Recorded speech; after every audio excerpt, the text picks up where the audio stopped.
Bon, salut à tous, j'espère que vous allez bien. Alors aujourd'hui, nouvelle vidéo que j'avais vraiment super hâte de tourner, c'est mes lectures et mes achats comics. Bon, je vais pas remonter au-delà du mois de septembre parce qu'il y aurait vraiment beaucoup trop de trucs.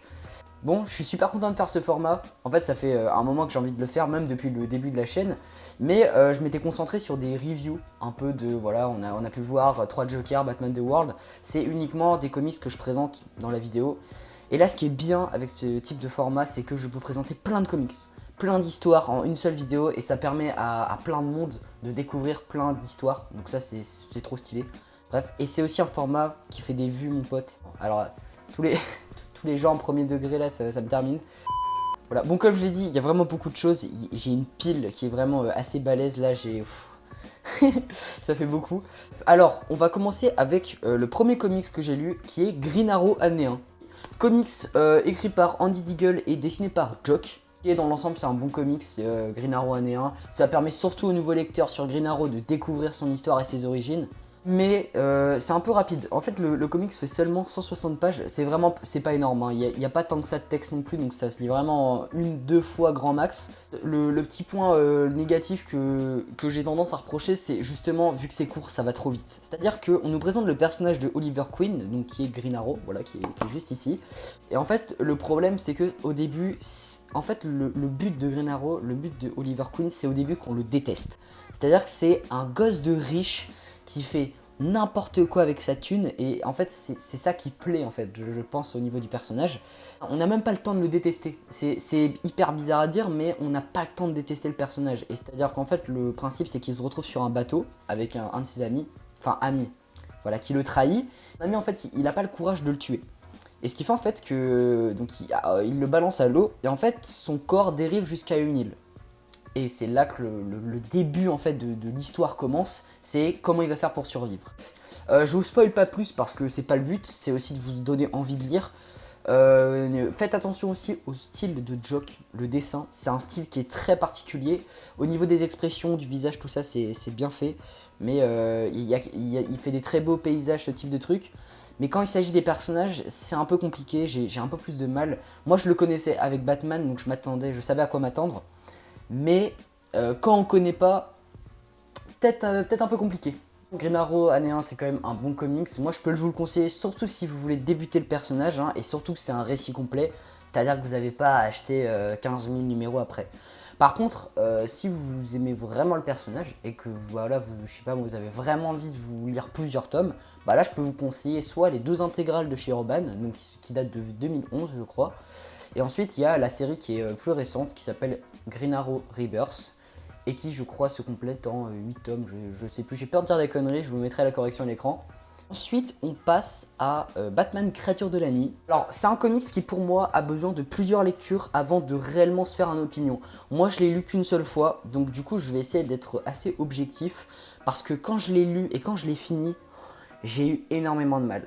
Après, il y a un truc aussi que je fais souvent, c'est que plus mon comics, je mets de temps à le lire, c'est-à-dire plus je répartis ma lecture sur environ 5 jours, bah imagine, ça fait 5 lectures. Bah du coup, à chaque fois, tu dois récupérer le fil de l'histoire. Et ça, c'est compliqué, moi, j'ai vraiment du mal avec ça.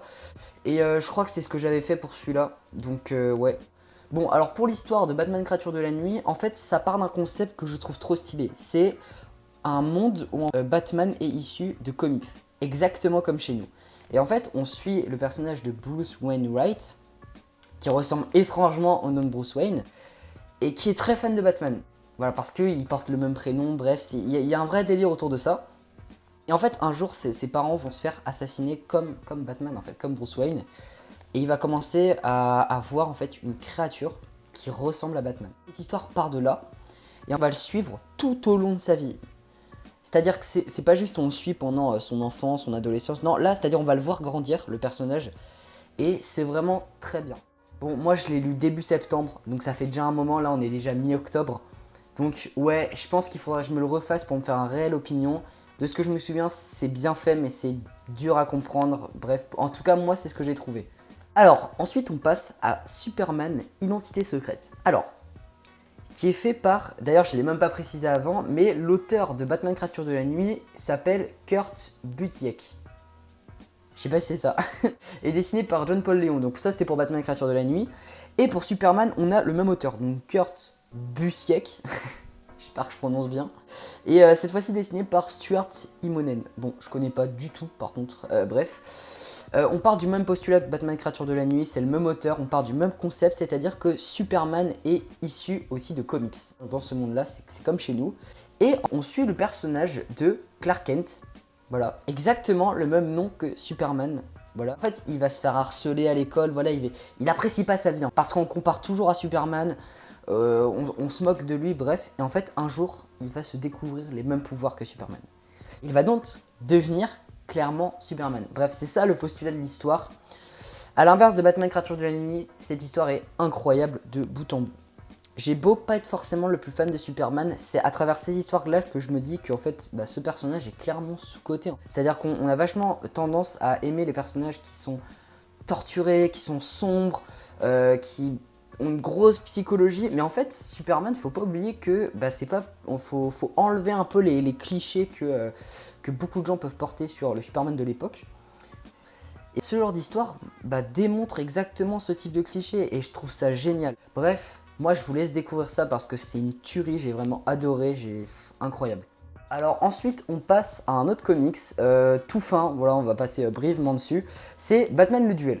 Alors, ces comics-là, qui sont vraiment, vous voyez, c'est que dalle, c'est en fait les collectors en noir et blanc qui sortent chaque année à l'occasion de ce qu'on appelle le Batman Day. Voilà, mi-septembre, chaque année, vous avez en fait l'anniversaire de Batman. Du coup, ils sortent à l'occasion de cet événement un comics collector en noir et blanc d'une histoire qui existe déjà et ils prennent quelques numéros d'un comics en couleur et ils le foutent en noir et blanc. Alors, c'est quand même très stylé, c'est beau, mais pour l'obtenir, il faut acheter 2 comics Batman. Bon, étant donné que moi, il me manque plein d'histoires sur le personnage, hein, j'en ai pour beaucoup de temps à lire encore des histoires sur le personnage. Du coup, je me suis fait plaisir, j'en ai acheté 2. Et du coup, j'ai obtenu ce comics. Alors déjà en noir et blanc, donc c'est dessiné par Jason Fabok, le même dessinateur que 3 Jokers, donc ça envoie vraiment du lourd en noir et blanc. Et c'était l'auteur, c'est John Layman. Alors ça reprend les numéros de ce qu'on appelle Detective Comics, donc voilà, je sais plus quel numéro c'était. Mais en gros en fait Batman va tomber sur un alter ego qui est on va dire aussi fort que lui, c'est-à-dire qui a une entreprise, qui est vraiment milliardaire, bref.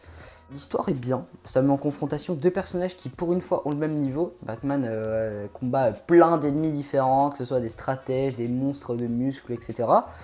Mais c'est rare qu'on tombe contre des ennemis qui lui ressemblent vraiment intellectuellement, physiquement. Et du coup, ouais, bonne histoire, mais simple. C'est-à-dire que ça m'a pas transcendé, ça se lit facilement. Je le prends en général, c'est pour aussi la collection. Parce que moi j'apprécie beaucoup ça et le fait que ce soit un peu d'exemplaires. Chaque librairie, chaque Fnac, chaque espace culturel le reçoit en peu d'exemplaires. Ce qui fait que ce truc est assez rare en général et que les mecs qui les revendent, ils revendent ça genre 25 balles, tu vois, genre c'est tout fin. Alors maintenant on passe à un autre comics qui s'appelle Robin Année 1. Donc on continue sur la ligne des années 1 après Green Arrow. Il y a pas mal d'auteurs, c'est un collectif, je vous mettrai la photo quelque part sur l'écran. Et bref, c'est très lourd. J'ai beaucoup aimé, c'est un comics, c'est un récit complet, c'est-à-dire que vous n'avez pas besoin de lire quoi que ce soit avant. Bon, si vous êtes vraiment indulgent sur la chronologie, il se place juste après Amère Victoire, voilà, qui est un autre comics. Mais en soi, vous pouvez le lire complètement indépendamment puisque vous avez le résumé de ce qui se passe, on va dire, avant, tu vois, même si ça n'a rien à voir. Ce comics explique aussi les origines de Robin, mais en fait on découvre surtout comment ça se passe sa première année avec Batman. Je comprends à l'époque pourquoi le personnage de Robin a apporté un réel vent de fraîcheur chez Batman. Je trouve pouvoir voir un gamin vivre avec Bruce Wayne, etc.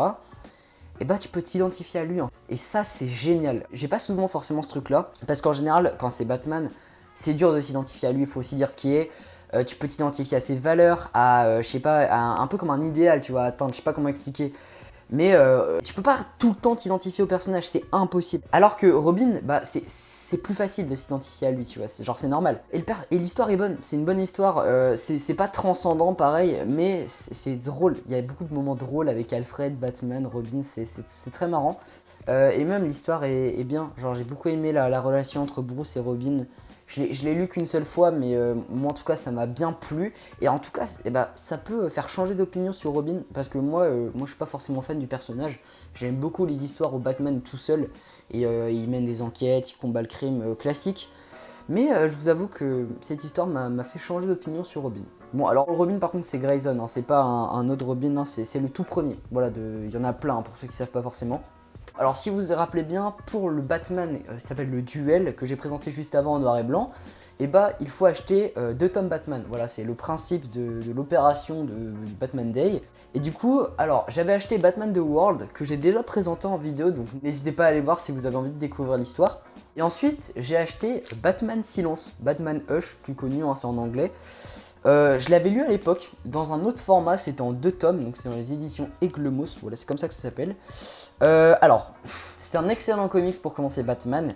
Je vais pas en dire plus, parce que je vais dédier une vidéo à ce comics en fait. Genre vraiment, parce que il y a pas mal de choses à dire, il y a plein de points positifs, quelques petits points négatifs. Bref, je vous réserve une petite vidéo pour celui-là, donc on le passe. Alors en soi, j'allais arrêter la vidéo là, mais je vous ai un peu menti. Bon, j'ai quand même acheté, il y a encore des trucs qui restent. C'est ce qu'il y a là. Alors je sais pas si on le voit très bien à la caméra, mais en gros c'est la série Batman Rebirth.